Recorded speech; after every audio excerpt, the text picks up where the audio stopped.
Hey guys, welcome to Operation Crypto. Quick market update today on the crypto market, and we'll take a look at the legacy markets too to see what's going on over there. So far, we have broken out of the higher range. So we've got the lower range down here, high range and the EQ, which is at equilibrium, the central trading area of that range.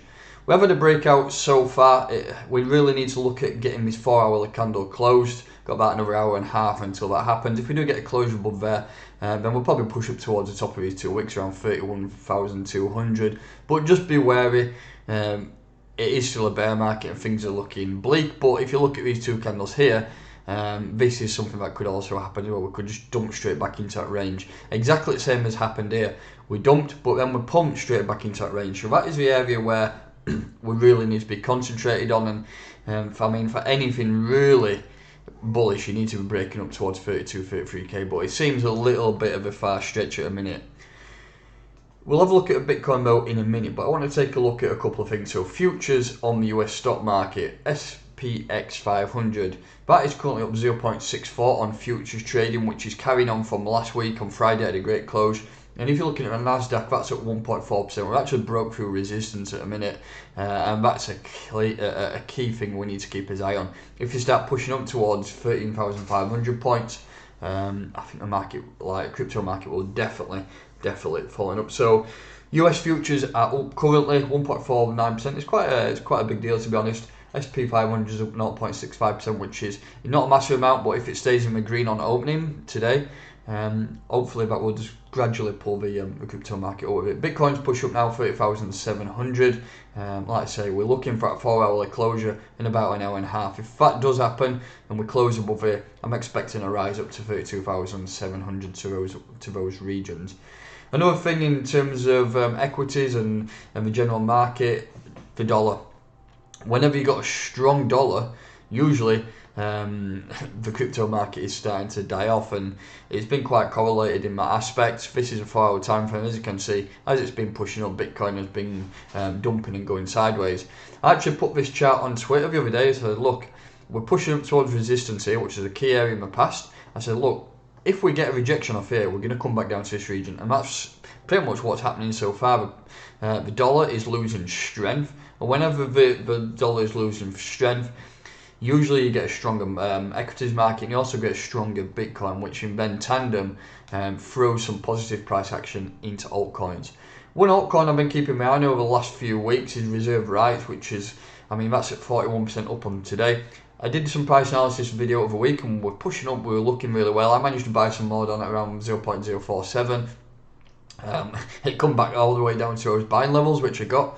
But as you can see, we've had a nice bounce off this support level. It is a clear area of support here. Look at all this trading, bounce, rejection. So it's a clear area where the price has bounced, and that's at pretty much half of a cent. So that's looking really well. My buys are currently looking quite tasty on that. One other thing to note that I want to talk about is Bitcoin dominance. I did talk about it in the last video. I'm still expecting Bitcoin to really regain some market dominance. We have started to push up now. Currently, I can imagine we're just going to be going sideways for a little bit of time because altcoins are now following Bitcoin up. We're still waiting on a parabolic Bitcoin. Whether that happens soon or whether that happens towards the back end of the year, still quite unsure, to be honest. What I'm expecting personally, let's just go back to this chart, is something very similar to this. I mentioned it on previous videos, put a chart over on Twitter, a bit of looking on weekly time frame actually. I'm expecting something like this. So if you look at the previous major bull cycle back in 2017, we hit those all-time highs, and then 1 year later Bitcoin hit those cycle lows. We did have a relief within that bear cycle, which always happens. If you look at bull cycles, you always get drawdowns, and on bear cycles you always get draw ups as well. So you can't just go completely down. Yeah, well, it has been the last 9 weeks, but you would expect some relief at some stage. That's what I'm expecting now. I'm expecting a rise up towards potentially 33, 34k, maybe even a little bit higher if we get lucky. Maybe over the next 2 to 3 to 4 weeks that may happen, but then I'm expecting another drawdown. Maybe not down to the 25k region, but it could be a level of opportunity down there. I think if it did come down there, take us to cycle lows at around November, December time this year. I think we are ready for that next major push to the upside. Exactly what happened here. But remember, when things start breaking up, we still get major drawdowns. We had that massive COVID-19 dump there, and then went to push on. So we could expect something like that. We could expect a nice draw up. Some random pandemic come out like usual, like chicken pox is killing everybody, and then we'll start pushing up. So that's something that, over a real longer term time perspective, that's something that we could look to if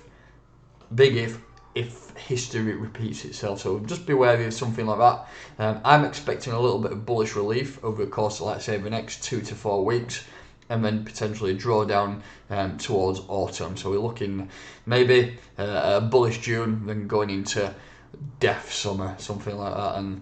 But that's just going off history. Something, it may not happen. We may just continue to rip down and go down to zero, like most of crypto Twitter thinks. Personally, I don't think that'll happen. I think if we did drop to a downside, we probably could come down toward this region here at 20k. But again, I think that will be a very, very bearish area to hit, and I think we'd probably see major support where we're currently at.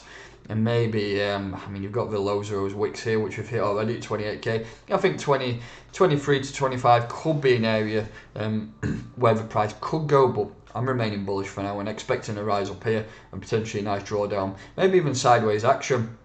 Really depends. It depends on what's going on in the world market sentiment and just general macro outlook. If you're looking at the RSI here, back to March of 2020, that's when the COVID-19 crash happened, and then the price did recover and went on to new all-time highs. The RSI has bounced off that exact same area, so potentially this could be the area of relief, but just be wary.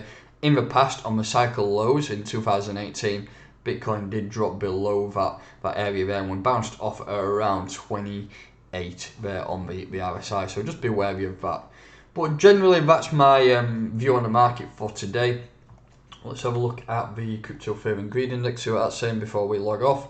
That's down at 10. Wow, that's crazy low. That's strange, really, considering yesterday it wasn't a bad weekend really for crypto and Bitcoin. We saw some drawdowns, but we also saw some decent rallies too. And I'm quite I can't really believe that's down at 10, to be honest. Yeah, so 14 day before, 10 today. Buy that fear. That's what I've been doing. I've been buying altcoins over the course of the last few weeks. Some of them are underwater, but for me, I've mentioned it in all my videos, I'm a long-term investor, and I think some prices now are really great investments. If they do go lower, I've got plenty of spare tether or stable assets there just to keep laddering in. If not, I'm in position also for that next rise, whether it comes tomorrow, whether it comes in a year's time, I don't care. Long term, I'm very bullish on crypto and bullish on the assets I've bought. For example, reserve rights. Bought a big bag of that, actually doubled my holdings. I bought some more DOT, I've increased my holdings by 50%. XDB, I've been buying some of that. I keep buying at 15 cent and then loading up and then selling at 20 cent and I just keep regurgitating that process. So lots to consider, lots of buys which for me look great. But remember, if you're buying, just be wary that you could be underwater for a while, and I'm happy to sit underwater knowing what the future can bring. But that's it today. That's my quick market update. I will be trying to do one of these every single morning this week, as ever. If you want me to cover any price analysis on specific altcoins, drop them in the comments and I'll try to get them in the afternoons. But that's going to do it. If you're new to this channel, please make sure that you are subscribed. Hit that like button and I'll catch you next time.